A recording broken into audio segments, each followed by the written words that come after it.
I'm your host, John Kramer, and you're watching The Star Wars Generation.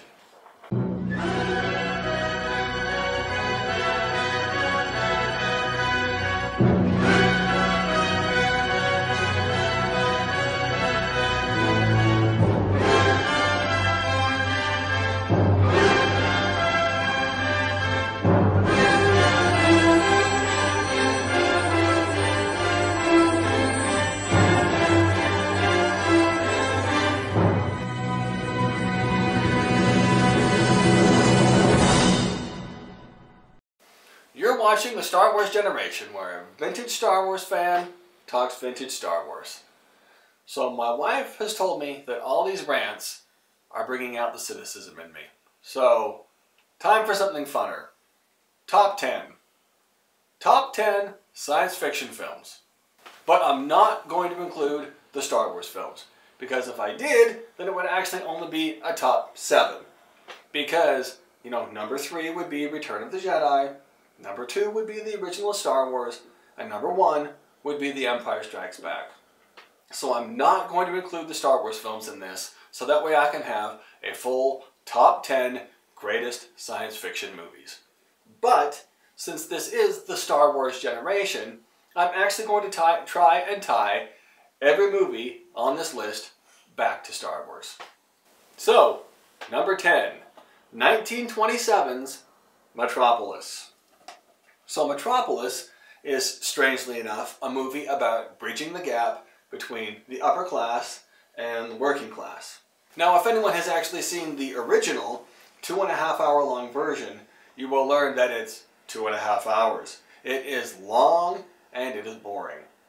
And if you've actually seen just the 90-minute edit, you'll find that it is confusing and boring, because they cut out too much important information trying to cut it down to a viewable time.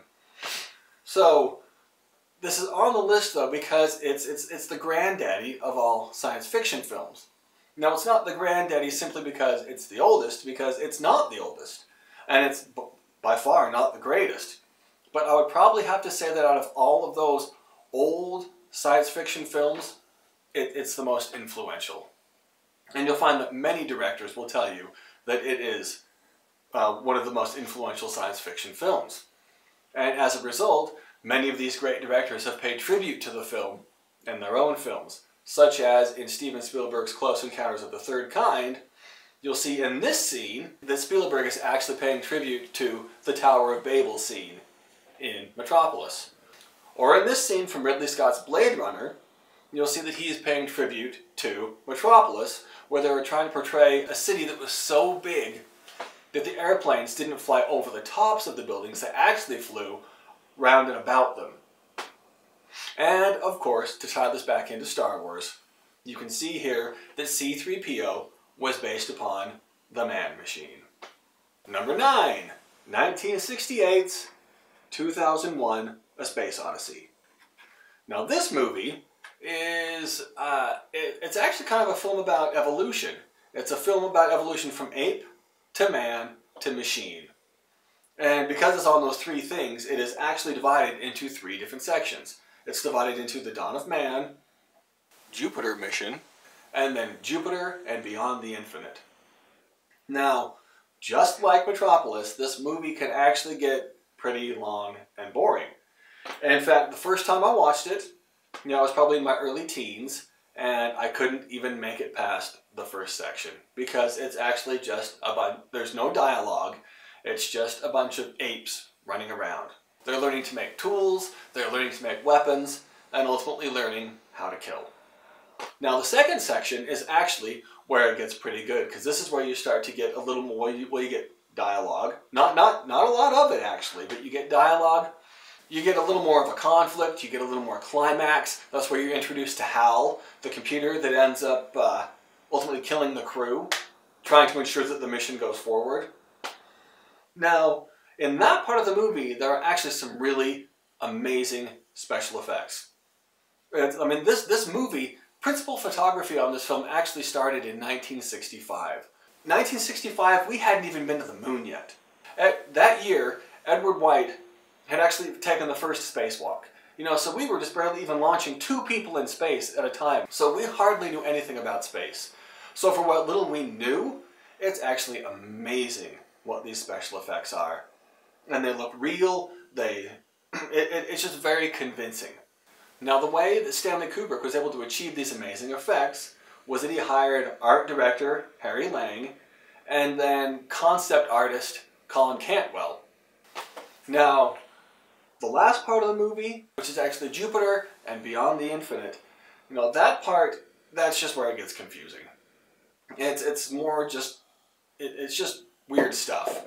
So, really, I tell you, the best way to watch that part of the film is right when, well, is turn down the volume, and then right when it flashes that title card, hit play on Pink Floyd's Echoes, and you're in for 24 minutes of psychedelic synchronicity. And of course now, the way to tie this back into Star Wars is George Lucas, having seen 2001, well, he hired Harry Lang and Colin Cantwell. And Harry Lang wound up being the art director for all 3 of the original trilogy, and also was a set designer on The Empire Strikes Back. And Colin Cantwell went on to work with Ralph McQuarrie, and he designed the TIE Fighter, the X-Wing Fighter, the Y-Wing Fighter, the Death Star, and countless others. Number 8, 1951's The Day the Earth Stood Still. Okay, so the 1950s were full of all sorts of low-budget science fiction and horror movies. And also, the 50s were filled with the paranoia of the Cold War and communism, and filled with fears of nuclear power and nuclear weaponry. So as a result, many of those movies, you know, played upon that. And, you know, most of those movies are pretty lousy. But there are those few that do stand out, such as The Creature from the Black Lagoon, I Was a Teenage Werewolf, Forbidden Planet, and of course, The Day the Earth Stood Still. Now, in that movie, it does prey upon the fears of nuclear power. And ultimately, an alien named Klaatu and a robot named Gort come to Earth. And they come to Earth to warn Earth that unless they clean up and get a better attitude about you know, atomic power and nuclear weapons, that other planets want to destroy Earth. So ultimately Klaatu gets captured, and word has to get back to this robot that they should not destroy the Earth. And so there are 3 alien words that need to be spoken to the robot to stop this from happening. And those words are Klaatu, Barada, Nikto. Now, to tie this back to Star Wars, if you were to watch Return of the Jedi and look in Jabba's palace, you would find 3 characters. One of whom is named Klaatu, another is named Barada, and another is named Nikto. Number 7, 1982's Star Trek II, The Wrath of Khan. Now, I have to confess, I've tried and I have tried to get into things like Battlestar Galactica and Star Trek, but I just can't. I don't know, it's just not my thing. But, in spite of that, I loved Star Trek II, The Wrath of Khan. Now, this movie is actually a sequel to an old Star Trek episode called Space Seed. And in that, it actually guest stars Ricardo Montalban, the same guy who played Khan in this movie. Now, ultimately what happens here is Khan comes back after a 15-year exile, hoping to get revenge on Kirk, the man he blames for his wife's death. And of course, the best part of this film is when they take these little ant lions and they put them into Chekhov and Terrell's ears and they burrow in. And I just remember as a kid, still being in elementary school, thinking this was the coolest scene ever, other than, of course, say something from Star Wars. So, to tie this back into Star Wars, in fact, I don't know. In fact, if there are any Star Trek fans out there, please answer me in the comment section below because I want to know. Because in the episode Space Seed, they actually talk about fighting what they call the eugenics wars. And they don't really mention these much, but they do talk about them later in the Star Trek cartoon. And in the Star Trek cartoon, they actually clone Spock in these eugenic wars. So now, what I want to know is, did George Lucas steal the idea of the Clone Wars from Star Trek's the eugenics wars.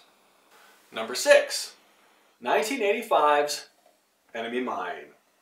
Now this movie, there's a human being and his bitter enemy, some alien the Earth is fighting, wind up being shipwrecked and trapped on a planet by themselves where they have to work together in order to survive. Now, I've seen this show multiple times, but the first many times I saw it, I would always miss the beginning. And I never actually learned how they got trapped on the planet. I mean, ultimately, it's nothing more than just, fighting in space, spaceships get wrecked, they crash, wind up on the planet. I actually think this is a fantastic film. It was more of a box office flop, but I would definitely put this on my top 10. And, if I were to tie this into Star Wars, in the 17th episode of the second season of Star Wars Rebels, there's an episode called The Honorable Ones, where the characters Zeb and Agent Kallus get stranded on a planet as bitter enemies, and they have to work together in order to survive. Same plot line as Enemy Mine. Number 5, 1984's Terminator. Now I have to confess that I am actually not a big fan of action movies. And the reason why is because it's all action and it's no story. And I find a lot of them very unentertaining. So that means that during the 1980s, while I was a teenager, that I really didn't, I didn't like the Jean-Claude Van Damme movies. I didn't like the Steven Seagal films. And I didn't like a lot of the Arnold Schwarzenegger movies. So anyway, I remember seeing, when Terminator came on TV, I saw a small clip of it. And I saw Schwarzenegger break through a car door, and he gets in the car, and he pulls out the ignition, and he shoves his finger in and twists some wires together and starts the car. And I just remember watching that and thinking, oh my goodness, I don't care how strong you are, you can't do that. So when my friends approached me and said, you've got to see this movie called Terminator, I said, no, I've seen a clip and I can tell it's going to be stupid. And they said, no, but what you don't understand, he's a robot. And I thought, okay, wait a minute. Okay, now that means a little something. I have a little more information. Maybe I'll be willing to watch this. So I took a chance and I watched the film. And I came to realize that it was actually amazing. It has a fantastic storyline, and it even creates this time paradox, and it kind of leaves your mind a little twisted by the end of the film. But the film I discovered was good enough that it belonged in this top 10. Now, in order to tie this back to Star Wars, it's kind of a stretch, because I couldn't come up with anything. All I could come up with is that, in Terminator, Arnold Schwarzenegger goes into a gun shop.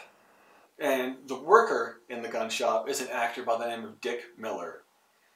And Dick Miller was also in a movie called Corvette Summer, which was the movie that starred Mark Hamill after he was in the original Star Wars film. Number 4, 1987's Predator.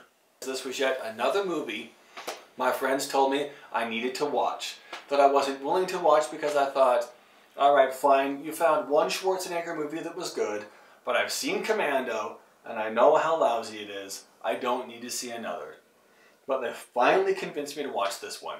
The plot to this movie is a group of military people are actually tricked to go down into the jungles of South America, trying to actually find a crew that came up missing, but ultimately the goal is to find out why that crew was missing and why they're being killed. And it's actually because they're all being hunted down by this alien predator. Now, one of the great things about this movie is I love films where you actually have a very small cast. And ultimately what happens throughout the movie is that cast just gets smaller and smaller as, your antagonist is slowly killing off what few people are in the cast. In fact, this was one of the bad things about Predator 2, is because it takes place in the city, your cast is unlimited. Even though somebody's perhaps getting killed, you've still got a city full of people.